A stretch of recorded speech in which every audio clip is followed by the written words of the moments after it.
E nós vamos falar sobre a reunião que vai ter entre o Marco Rubio e o Mauro Vieira, né? O Marco Rubio, que é o secretário de Estado americano, e o Mauro Vieira, que é o chefe da diplomacia brasileira, pelo menos em tese, né? Teoricamente não é o Celso Amorim, mas na prática... Bom, enfim, haverá uma reunião amanhã lá entre os dois para tratar, negociar as tarifas. A primeira reunião de negociação e coisa e tal, né? E o pessoal tá todo animado, tô falando, não, porque Eduardo Bolsonaro já acabou, que não tem mais nada a ver, acabou, o negócio de Bolsonaro já era, a gente vai negociar outras coisas, vamos negociar o fim aqui, ó.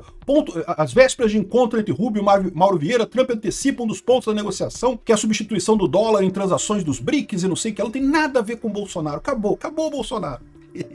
Aí me vem o Bessent numa entrevista falando que, olha só, não, os principais pontos da negociação é a preocupação com o Estado de Direito no Brasil, a censura, violações de direitos humanos, um juiz ordenando empresas americanas a aplicar censura.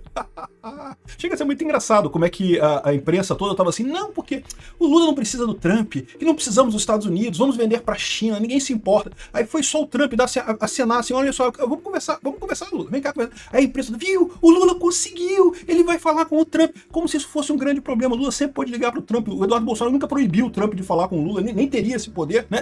Sempre pôde fazer isso, né? A questão toda é que o Lula nunca procurou o Trump, o Lula nunca quis negociar, né? Porque o Lula sabe que não tem poder nenhum, a única negociação que ele pode fazer é resolver o problema do Bolsonaro, e aí o Lula não quer aceitar, né? Enfim, então a imprensa tá botando uma força, não, porque agora o Lula vai chegar lá e vai resolver todos os problemas, vai acabar com a Magnitsky do Xandão, vai acabar com as tarifas, vai acabar com tudo e não sei o que lá, e eu tô falando pra vocês, né? O pessoal todo animado, não, porque o Lula, agora o Bolsonaro não serve mais pra nada, acabou o Bolsonaro, Eduardo Bolsonaro foi jogado de escanteio, porque o Trump quer falar com o Lula, o Trump gosta do Lula, olha que coisa maravilhosa, e eu tô falando pra vocês, isso é tática de negociação do Trump, o Trump quer negociar, o Trump quer resolver o problema, né? Ao contrário do Lula, que é um cagão, que não tem coragem nem de falar com as pessoas, o Trump quer resolver o problema, que chamou o Lula pra conversar, vamos conversar, né?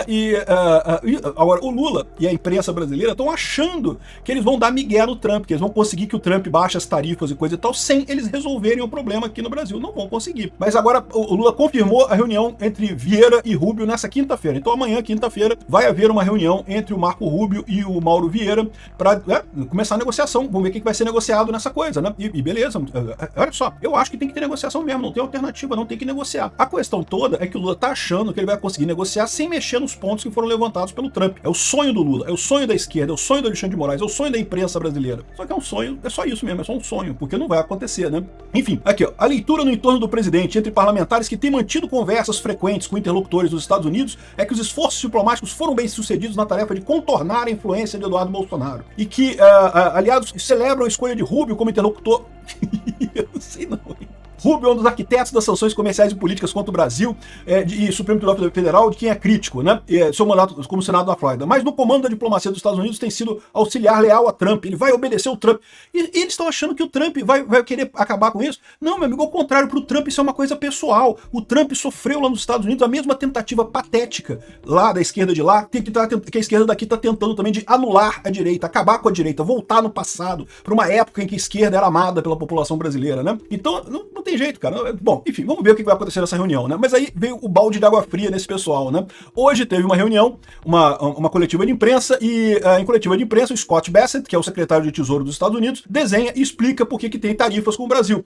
Preocupações com o Estado de Direito, de fato, não tem mais justiça no Brasil, a Constituição brasileira é uma hermenêutica tirada do cu do Alexandre de Moraes, ele que decide que lei que vale, que lei que não vale. Censura no Brasil, um absurdo, uma quantidade enorme de pedidos de censura feitos à torto e à direito, sem nenhuma procedência, sem nenhuma lógica, sem nenhum motivo de ser, exclusivamente com o objetivo de, botar o dedão na balança para fazer o Lula ganhar em 2022, violação de direitos humanos, no julgamento ninguém teve direito a juiz natural, a ampla defesa, contraditório, ao devido processo legal, teve prisões arbitrais, Bolsonaro tá preso num processo que já acabou, que ele não foi indiciado, não viram nada dele no processo, então, mas ele continua preso. Como é que pode isso? Qual a justificativa da prisão do Bolsonaro nesse momento? Não tem nenhuma justificativa para ele estar preso num processo que é referente ao filho dele e que já foi descartado a participação dele nesse processo, né? Aqui, um juiz ordenando empresas americanas aplicar censura, ordens secretas contra a liberdade de expressão, perseguição política a oponentes, detenção ilegal de cidadãos americanos, ou seja, é o caso da Flávia Magalhães, né? Eles estão sabendo da parada lá, né? Então, essa entrevista do Bessent aqui jogou um balde de água fria nesse pessoal. É o que eu tô falando pra vocês. Aguardem a reunião, vamos ver o resultado. Eu não descarto, tá, que o Marco Rubio ceda alguma coisa, não descarto não, que alguma coisa seja colocada em negociação, mas o Brasil vai ter que ceder também, e vai ter que ceder num ponto sério. Não vai ser ceder, que moeda dos BRICS. Porra nenhuma, isso não quer dizer nada. Nunca teve chance nenhuma essa moeda dos BRICS, nunca fez sentido nenhum isso acontecer, nunca daria certo de qualquer forma a moeda dos BRICS, né? Eu tô com uma expectativa boa disso daí, eu acho que vai dar bom isso daí. Vamos aguardar para ver o resultado dessas negociações aí, mas eu acho que vai dar bom.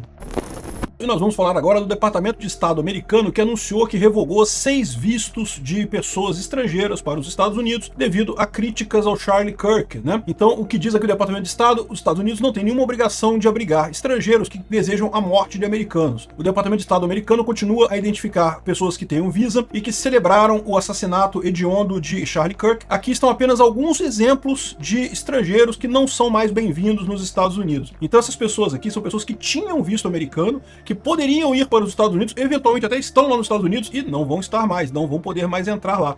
E adivinha quem é que está no meio do caminho? Tá aqui um brasileiro, um brasileiro que diz que o Charlie Kirk foi a razão para um rally nazista, onde marcharam em homenagem a ele. E quem é essa pessoa? É o Thiago Santinelli.